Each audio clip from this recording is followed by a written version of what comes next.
ជំរាបសួរលោកអ្នកជាទីគោរពនិងជាទីមេត្រីបងប្អូនស្ត្រីមេផ្ទះនិងបងប្អូនយុវតីចាដែលតាមដានទស្សនានៅក្នុងកម្មវិធីរបស់នាងខ្ញុំព្រឹកនេះចាគឺកម្មវិធីអាហារពិតជីវិតពិតនាងខ្ញុំតែងតែមានការជឿជាក់ទៅលើបងប្អូនស្ត្រីមេផ្ទះនិងបងប្អូនទាំងអស់ចាគាត់បានយកចិត្តទុកដាក់ណាស់នៅក្នុងការខិតខំធ្វើមុខម្ហូបណាប្លែកៗប្រចាំនៅក្នុងក្រុមគ្រួសារមុខម្ហូបរបស់យើងមានរសជាតិឆ្ងាញ់អាស្រ័យទៅលើយើងទាំងអស់គ្នាចេះមានការប៉ិនប្រសពទៅក្នុងការចម្អិនអាហារធ្វើមុខម្ហូបឲ្យបានត្រឹមត្រូវទៅតាមក្បួនខ្នាតហើយមិនត្រឹមតែប៉ុណ្ណោះការរស់នៅក៏យើងត្រូវការអាហារហូបចុករបស់យើងប្រកបដោយអនាម័យអ្វីដែលជាជំនួយការដ៏សំខាន់របស់នាងខ្ញុំជាច្រើនមុននាងខ្ញុំបានចម្អិនមុខម្ហូបមួយមុខតែផ្ដល់នូវរសជាតិឆ្ងាញ់ហើយក៏ជាបង្ហាញនូវមុខម្ហូបជូនដល់ទស្សនិកជនបានទស្សនានាងខ្ញុំតែងតែមានអ្នកជំនួយការដ៏សំខាន់របស់នាងខ្ញុំចាស់គឺផលិតផលប៊ីចេងអាជីណូម៉ូតូផលិតផលប៊ីចេងអាជីណូម៉ូតូចាស់គឺជាផលិតផលមួយដែលក្រុមហ៊ុនអាជីណូម៉ូតូបានខិតខំបង្កើនការផលិតនៅរសជាតិដើម្បីធ្វើមិនឲ្យប៉ះពាល់ដល់សុខភាពរបស់លោកអ្នកចាគឺផលិតឡើងពីសាច់សុទ្ធចា 100% ចានៅក្នុងនោះរួមផ្សំជាមួយនឹងគ្រឿងទេសជាច្រើនទៀតចាក្រុមហ៊ុនប៊ីចេងអាជីណូម៉ូតូតែងតែយកចិត្តទុកដាក់ទៅលើសុខភាពរបស់លោកអ្នកជាពិសេសចាសុខភាពនៅក្នុងការចម្អិនអាហារកាលណាយើងជ្រើសរើសប្រើប៊ីចេងអាជីណូម៉ូតូគឺมันមានសារជាតិគីមីចាអាហាររបស់យើងនៅពេលដែលយកចម្អិនទៅมันប៉ះពាល់ដល់សុខភាពរបស់លោកអ្នកឡើយនាងខ្ញុំក៏សូមបង្ហាញជូននៅកញ្ចប់ចាជាច្រើនប្រភេទរបស់ផលិតផលប៊ីចេងអាជីណូម៉ូតូចាកញ្ចប់តូចគឺ40ក្រាមចាបន្ទាប់មកកញ្ចប់កណ្ដាលចា250ក្រាមហើយនិង500ក្រាមចាអ្វីបន្ថែមទៀតដែលធ្វើឲ្យលោកអ្នករឹតតែមានការចូលរួមជួយសន្សំសំចៃនៅក្នុងថវិការបស់លោកអ្នកនោះចាក្រុមហ៊ុនអាជីណូម៉ូតូក៏បានបង្កើតនៅផលិតផលម្សៅស៊ុបរ៉ូឌីម្សៅស៊ុបរ៉ូឌីចាគឺជាផលិតផលមួយដែលផ្សំពីចាសាច់សុទ្ធនិងគ្រឿងទេសជាច្រើនទៀតជួយសន្សំសំចៃនៅថវិការបស់លោកអ្នកយើងអាចយកផលិតផលម្សៅស៊ុបរ៉ូឌីនេះទៅផ្សំនៅក្នុងអាហារជាបានគ្រប់អស់រ៉ូឌីមានពីរស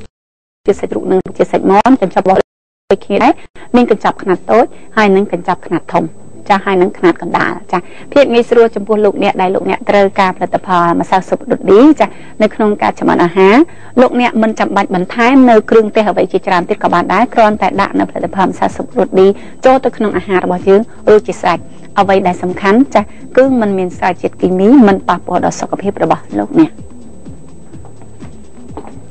ភាពងាយស្រួលសម្រាប់ស្ត្រីមេផ្ទះទាំងអស់គ្នាធម្មតានៅពេលដែលយើងចម្អិនអាហារយើងតែងតែមានការគិតគូរដល់អាហារមួយចំនួនតែត្រូវការប្រើនៅគ្រឿងជ្រលក់ហើយអាហារខ្លះក៏ត្រូវការរសជាតិមានរសជាតិផ្អែមចា៎នេះខ្ញុំក៏សូមណែនាំជូននៅផលិតផលទឹកពេញប៉ោះ KK ទឹកពេញប៉ោះ KK នេះគឺខ្នាតដបរបស់វាមានខ្នាតតូចហើយនិងខ្នាតធំអត្ថប្រយោជន៍របស់ទឹកពេញប៉ោះ KK ចា៎គឺផលិតឡើងពីពេញប៉ោះសុទ្ធ 80% ចា៎រួមបញ្ចូលជាមួយនឹងគ្រឿងទេសជាច្រើនទៀតយើងអាចដាក់ផ្សំនៅក្នុងអាហាររបស់យើងបានគ្រប់មុខហើយក៏អាចធ្វើជាទឹកជ្រលក់បានដែរចា៎នេះគឺជាតួនាទីដ៏សំខាន់របស់ផលិតផលទឹកពេញប៉ោះ KK ដែលជាជំនួយការដ៏សំខាន់របស់យើងមួយទៀតផងដែរ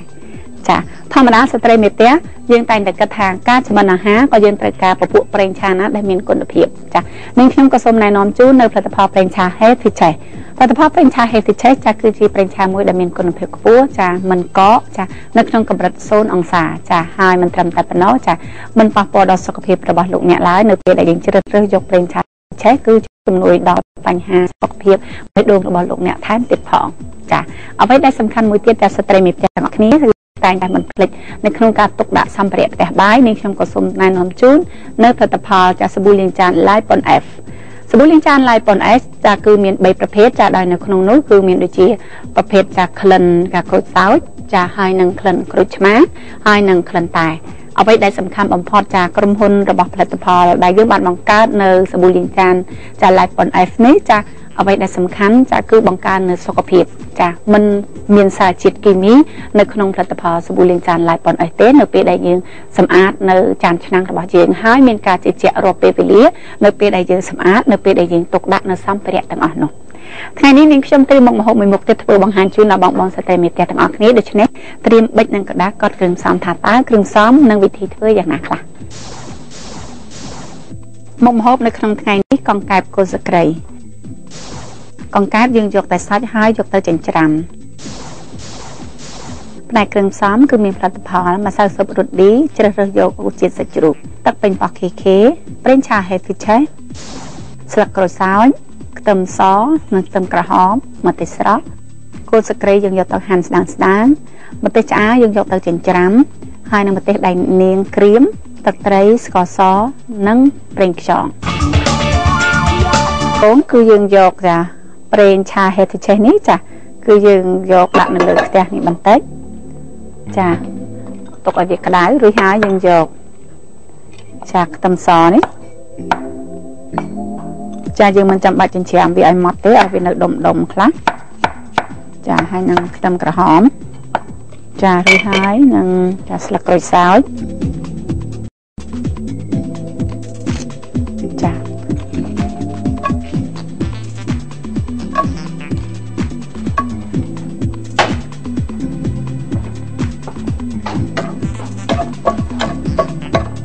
ចាយើងយកម្ទេសដៃនាងនេះចាយករំលីងនៅលើខ្ទះនេះចា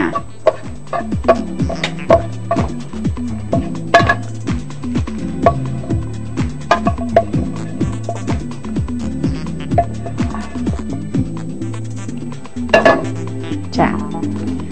រួចហើយយើងយកខ្ទឹមសហើយនឹងខ្ទឹមក្រហមនេះចាយើងយកមករំលីងវាចា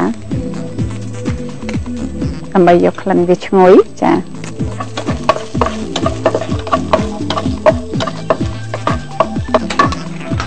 ចារួចហើយគល់ស្លឹកគ្រៃដែលយើងហាន់នេះចាយើងចិញ្ច្រាំវាថែមឲ្យបានម៉ត់ចា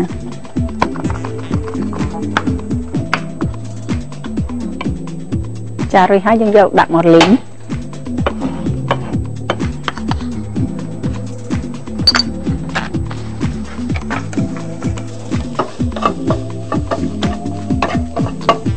យើងលីងគល់ស្លឹកគ្រៃហើយនឹងស្លឹកក្រូចសើចខ្ទឹមសក្រហមនេះឲ្យវាឡើងក្លិនឈ្ងុយចា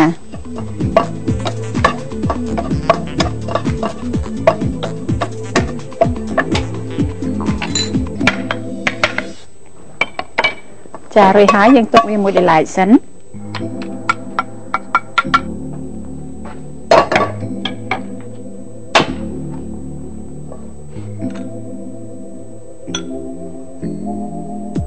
ចាយើងដាក់ប្រេងឆាចូលទៅក្នុងនឹងបន្តិចរួចហើយយើងដាក់ម្ទេសឆ្អើរចាយើងឆាម្ទេសឆ្អើរជាមួយនឹងប្រេងឆាហេតុឆេះជាមុនសិន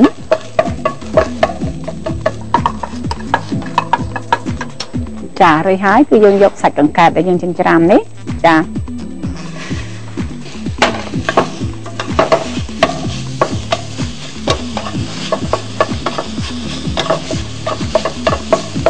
ចាព្រោះថាមុខម្ហូបនេះគឺយើងត្រូវអត់ឲ្យត្រូវការមានទឹកទេគឺត្រូវការឲ្យវាស្ងួតប៉ុន្តែដើម្បីឲ្យវាចាចូលជាតិជាមួយគ្នាចាយើងឲ្យវាមកងាស់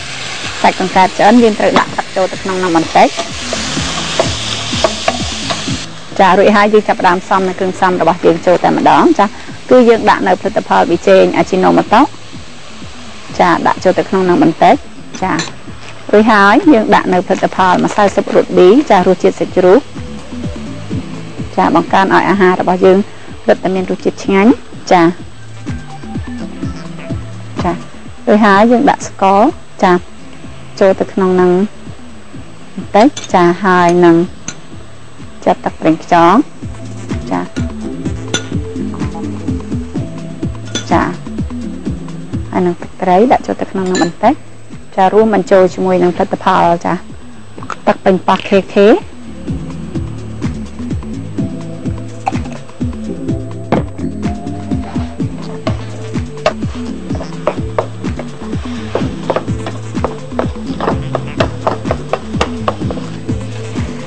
ហើយយើងភ្លក់រសជាតិរបស់វា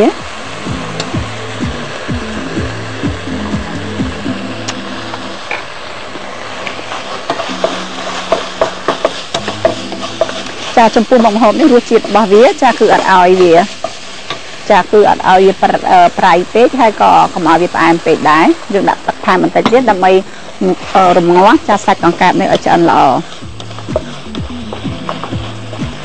យើងរំងាស់ដាក់ទឹកបន្តិចយើងរំងាស់សាច់កង្កែបនេះឆ្អិនល្អហើយយើងទៅរំលីងវាឲ្យស្ងួតទឹកតតែអស់ចារួចហើយបានយើងយកគល់ស្លឹកគ្រៃដែលយើងបានរំលីងអាមិញមិញនេះចាដាក់ចូលគ្នាយើងឆាវារហូតដល់ស្ងួតទឹកអស់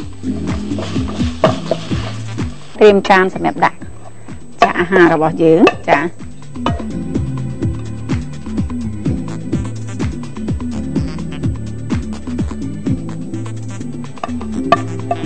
ចាប៉ុណ្ណេះគឺជាការស្រេចយើងតុបតែងអាហាររបស់យើងឲ្យនៅក្នុងនោះចាយើងយកម្ទេសក្រៀមនេះដែលយើងបានបំពងនេះយើងដាក់តុបតែងវាដើម្បីឲ្យឃើញមានសោភ័ណភាពល្អហើយយើងអ្នកដែលចូលចិត្តទទួលទានហឹរក៏យើងអាចទទួលទានបានដែរចាជាការស្រេចមុខម្ហូបមួយមុខនេះមានក្លិនឈ្ងុយគួរចង់ទទួលទានចានេះគឺជាមុខម្ហូបដែលមានឈ្មោះថាកង្កែបគល់សក្រីចាលោកអ្នកនាងអាចសាករសជាតិ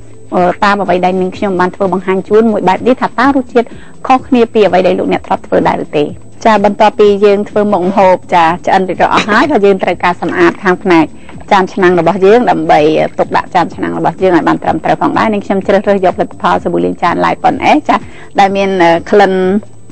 ចាក្រូចឆ្មា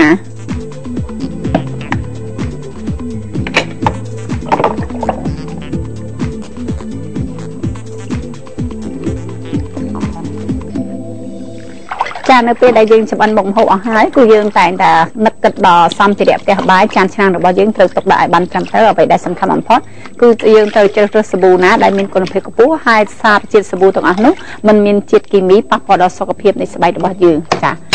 លោកអ្នកបានឃើញទាំងវិធីនៅក្នុងការធ្វើម្ហូបហើយក៏ដូចជារាល់នៅសមិទ្ធផលជាច្រើនដែលសិស្សតែជាអត្ថប្រយោជន៍ដ៏សំខាន់ចូលរួមចំណែកខាងផ្នែកចង្ក្រានបាយជាពិសេសស្ត្រីមេផ្ទះនៅក្នុងការធ្វើមុខម្ហូបចាជួបគ្នានៅក្នុងវគ្គក្រោយក្នុងពេលសូមអនុញ្ញាតសម្រាប់មួយផ្លែសិន